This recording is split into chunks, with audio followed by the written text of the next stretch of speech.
अस्सलाम वालेकुम फ्रेंड्स, स्वागत है आपका इस यूट्यूब चैनल जेके स्टडी मटेरियल में। तो गवर्नमेंट की तरफ से यहाँ पर डिफरेंट टाइप की स्कॉलरशिप होती हैं ताकि जितने भी स्टूडेंट्स हैं वो अपनी स्टडी कर सकें, कंप्लीट स्टडी कर सकें, उनको कोई भी प्रॉब्लम ना आए। जिसमें से यहाँ पर एक एनएसपी स्कॉलरशिप है, इसमें भी यहाँ पर डिफरेंट टाइप्स होते हैं। जिसमें से एक स्कॉलरशिप होती है माइनॉरिटी स्टूडेंट्स के लिए, जैसा कि यहाँ पर मुस्लिम, सिख, बुद्धिस्ट, जो भी यहाँ पर कैंडिडेट्स हैं, चाहे किसी भी कैटेगरी के, एक इनके लिए स्कॉलरशिप होती है। तो और बाकी यहाँ पर कैटेगरीज वाइज, जैसा कि एसटी के लिए अलग से होती है, एससी के लिए अलग से भी होती है। तो आज हम बात करेंगे एनएसपी स्कॉलरशिप माइनॉरिटीज़ वाली। जैसा कि यहाँ पर आप सब जानते हैं, जिन कैंडिडेट्स ने भी एनएसपी स्कॉलरशिप का फॉर्म फिल किया था, जो मिनार्टी के लिए था, पूरे इंडिया के लिए था, ये सिर्फ जम्मू एंड कश्मीर की बात नहीं है, पूरे इंडिया की बात है। अब यहाँ पर उनको 1 साल से वेट कर रहे हैं कब हमारे अकाउंट में पैसे आएंगे, क्योंकि जो एनएसपी स्कॉलरशिप होता है उसमें जो मेन सिस्टम होता है, आपने अपना फॉर्म फिल करना होता है। इस पर आपकी जो भी एलिजिबिलिटी बनती है, आपने फॉर्म फिल किया, आपकी एलिजिबिलिटी के हिसाब से आपकी जो भी कॉलेज फ़ीस होती है या फिर आपकी स्कूल फ़ीस होती है, वो आपकी वापस आ जाती है।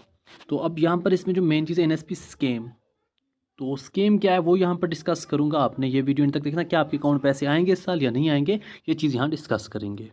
अब बात करते हैं एनएसपी स्कीम। अब स्कीम किस तरीके से होते थे, तो ये लास्ट कुछ ईयर से कंटिन्यू स्कीम चल रहे थे, जिसका गवर्नमेंट को पता चला करोड़ों रुपीज़ जो हैं वो गलत अकाउंट्स में जाते थे। मतलब वो स्टूडेंट्स एलिजिबल होते ही नहीं थे, उनके अकाउंट में चले जाते थे।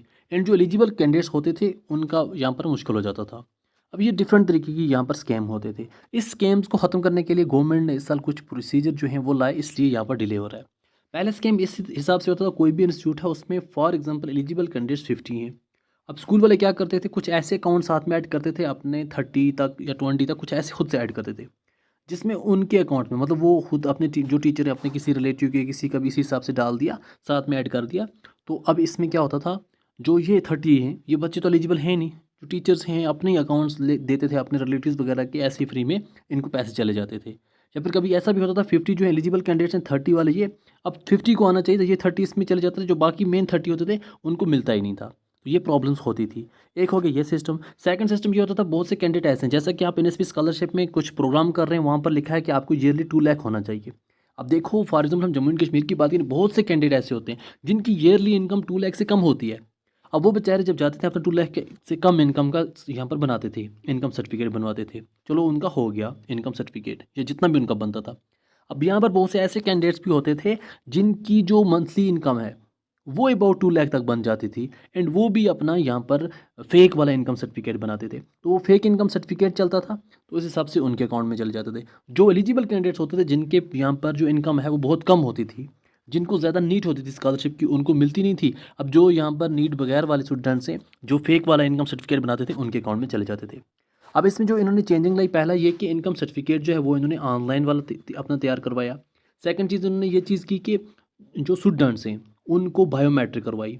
बायोमेट्रिक से ये हुआ कि हाँ ये स्टूडेंट्स यहाँ पर हैं। फॉर एग्जांपल आपका जो बायोमेट्रिक के आधार है वो आपके हिसाब से चला, अब उसमें जो है फ़िलहाल के तौर पे फ्रॉड वगैरह नहीं होगा। इन फ्रॉड्स को ख़त्म करने के लिए इस साल जो है वो डिले हो रहा है, क्योंकि गवर्नमेंट को पता चला हमारे जो पैसे हैं वो एलिजिबल कैंडिडेट्स को नहीं जा रहे, वो ऐसे ही कैंडिडेट्स को जा रहे हैं। तो इसी वजह से उन्होंने बायोमेट्रिक रखा। जैसे क्या, एज़ पर आधार आपने अपना बायोमेट्रिक करवाया अपने इंस्टीट्यूट में जाकर, आपका बायोमेट्रिक हुआ, तो आप यहाँ पर जाके दोबारा से सक्सेसफुल हुए। मतलब आपका न्यू से स्टार्ट हुआ स्कूल वेरिफिकेशन। पहले स्कूल वाले खुद से ही 30-40 स्टूडेंट्स अपने दे देते थे अपने रिलेटिव्स वगैरह को। अब यहाँ पर बायोमेट्रिक होगा तो पता चलेगा हाँ ये स्टूडेंट्स तो हमारे हैं। अब यहाँ पर जो बाकी स्टूडेंट्स हैं वो माइनस हो जाएंगे, और उनका यहाँ पर स्कॉलरशिप जो है वो जो मेन एलिजिबल कैंडिडेट्स हैं जिनको पैसा बनता है उनको मिलेगा।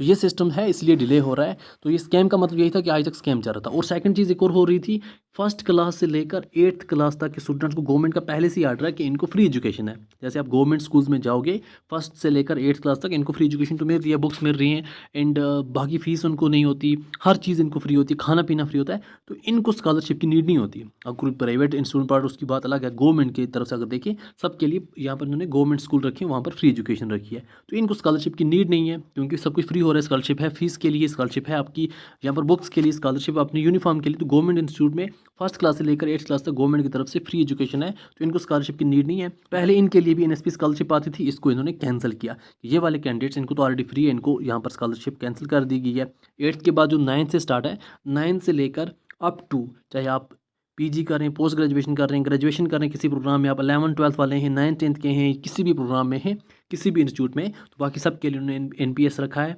जिसमें इन्होंने अलग तरीके से रखा है कि आपकी ईयरली इनकम कितनी होनी चाहिए आपकी फैमिली की, एंड बाकी चीज़ें, एंड आपके मार्क्स, उस हिसाब से आपको स्कॉलरशिप मिलती है। तो ये स्कॉलरशिप जिसका ऑलरेडी आपने प्रीवियस ईयर फॉर्म फिल किया था उसमें अब कुछ टाइम और लग सकता है, क्योंकि जो भी प्रोसेस है उसको उन्होंने न्यू से स्टार्ट किया है। तो जैसे ही वो कंप्लीट हो जाएगा तो जो जो एलिजिबल कैंडिडेट्स होंगी उनके अकाउंट में स्कॉलरशिप का पैसा आ जाएगा। फिर नेक्स्ट ईयर के लिए फॉर एग्जांपल जो स्टूडेंट्स हैं नेक्स्ट स्कॉलरशिप का वेट कर रहे हैं, फर्स्ट टाइम वो अपना फॉर्म फिल करेंगे तो उनका स्कॉलरशिप भी जैसे ही आएगा तो आपको अपडेट दे दी जाएगी, फुल तरीके से समझाया जाएगा कौन एलिजिबल है, कैसे फॉर्म फिल करना है, क्या कुछ करना है। जो जो स्कॉलरशिप नेक्स्ट आती रहेगी सबकी इन्फॉर्मेशन आपको मिलती रहेगी।